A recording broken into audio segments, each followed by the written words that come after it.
وعدہ کیا کہ وہ ہمیں آزمائے گا، اور اس نے ہمارے پاس ایک پیغمبر بھیجا، اور اس پیغمبر نے ہمیں سکھایا کہ ہمیں کیا کرنا ہے اور کیا نہیں کرنا۔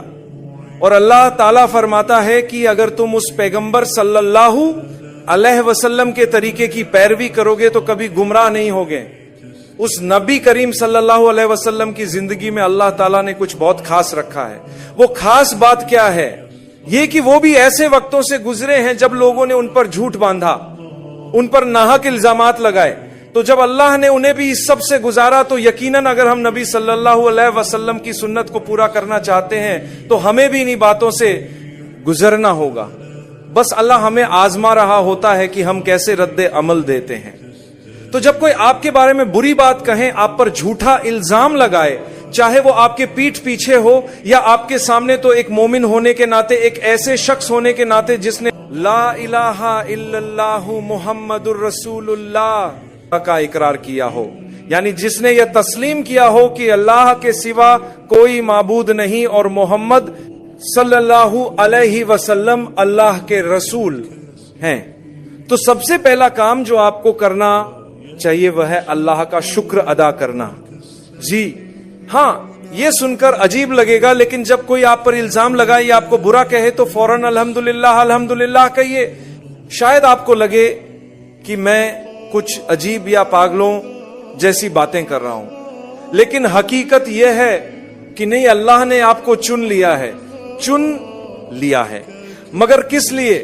اللہ نے آپ کو منتخب کیا ہے خاص سنت پر عمل کرنے کے لیے، اور اللہ آپ کو اس کے لیے تیار کر رہا ہے۔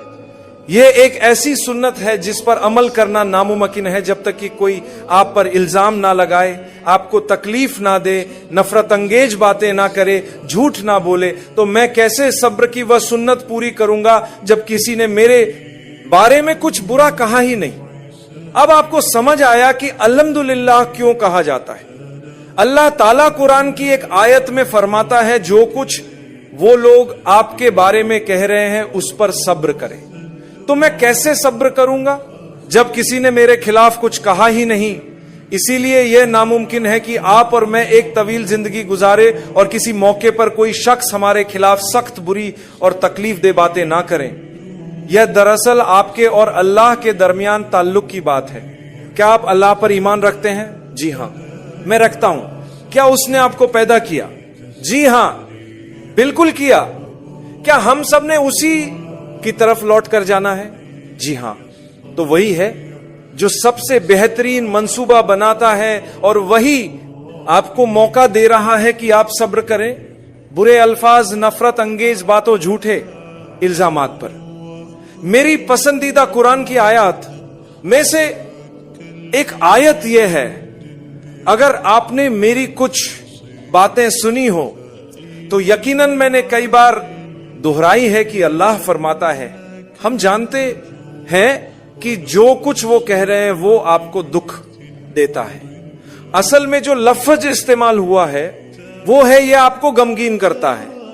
نبی کریم صلی اللہ علیہ وسلم غمگین اسی لیے ہوتے تھے کیونکہ آپ جانتے تھے کہ یہ لوگ دراصل خود اپنے ساتھ زیادتی کر رہے ہیں۔ اگر آپ ایک اچھے انسان ہیں، آپ معصوم ہیں، آپ سیدھے راستے پر ہیں، اور کچھ لوگ آپ کے بارے میں غلط باتیں کہہ رہے ہیں اور آپ جانتے ہیں کہ وہ جھوٹ بول رہے ہیں، تو آپ کو کہنا چاہیے الحمدللہ، اور ان کے لیے افسوس محسوس کرنا چاہیے۔ ہاں، ان کے لیے افسوس کریں۔ نبی کریم صلی اللہ علیہ وسلم اس لیے رنجیدہ ہوتے تھے کیونکہ آپ کو ان پر افسوس ہوتا تھا۔ آپ ان کے بارے میں فرماتے تھے یا اللہ میری قوم کو ہدایت دے، یہ نہیں جانتے کہ یہ کیا کر رہے ہیں۔ کیا ہی زبردست بات ہے۔